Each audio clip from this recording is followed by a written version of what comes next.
Hi, my name is Debra L. Welty. I am a certified teacher of decorative art at Jubilee Junction Art Studio.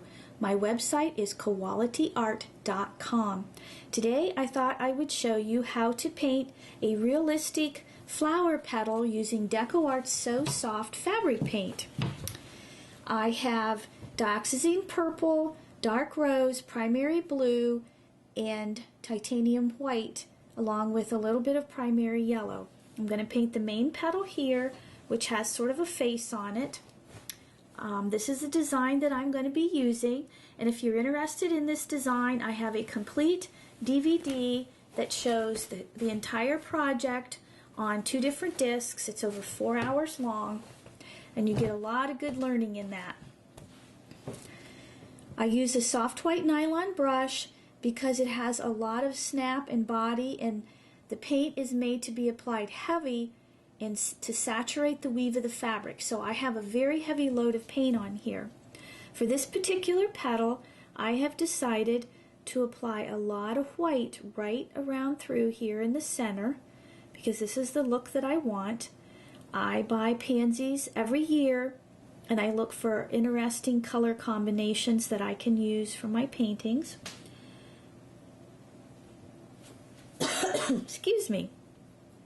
I apply the paint there, and then I'm going to come down here, and I've got what I pretend is this goes up and catches the light, and this comes down away from the light. So it's going to have some white right on top of here, and I'm making sure that I'm putting the paint on heavy enough that it covers the weave of the fabric. And always use the largest brush you comfortably can for the area where you're painting. It'll go faster and you'll have fewer brush marks.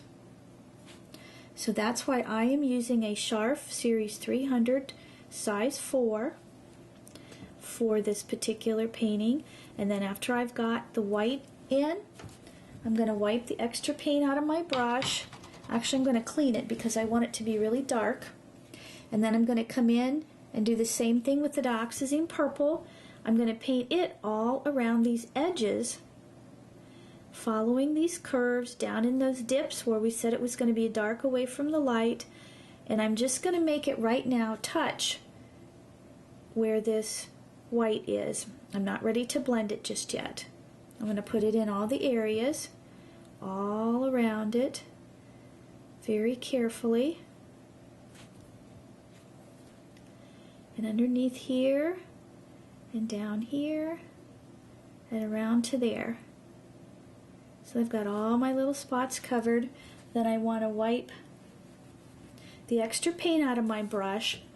And this particular blending, I am going to come in here and gently coax this together where these colors are meeting, thereby creating a third value, a medium value of a lavender. Up here, I want to turn my brush on the chisel edge, and I'm going to streak it into the white because that's the type of a blend I want. The pansies generally have a streaked area there. And as I'm moving a lot of paint around, I'm wiping my brush. And then I can come back in and add some more purple while it's still wet. This is all done wet into wet so that the paint will always bond with the weave of the fabric. And whenever you are painting flower petals, you need to make sure that all of your strokes are aimed towards the center. So I am gently patting and pulling here all around this white to soften this down into a nice light value.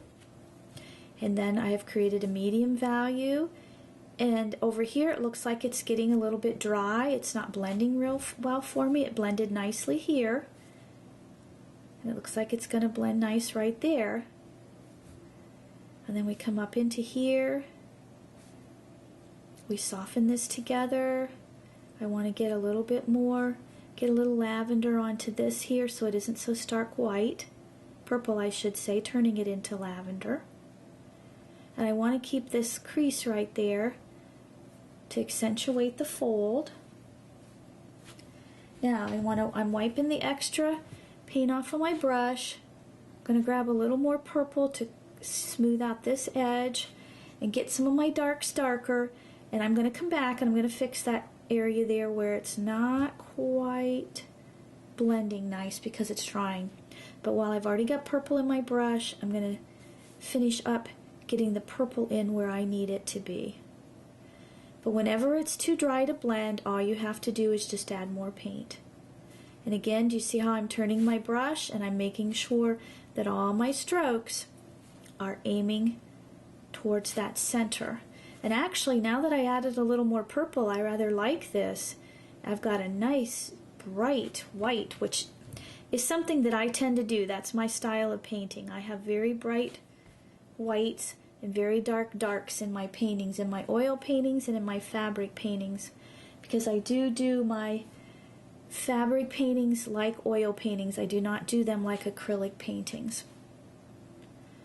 So once we've got our values established here, we've created our dimension with our ruffles. It's nice to come in and add some tints, and I like these marks I'm getting here. Get a few more over on this side. I'm using the chisel edge of the brush.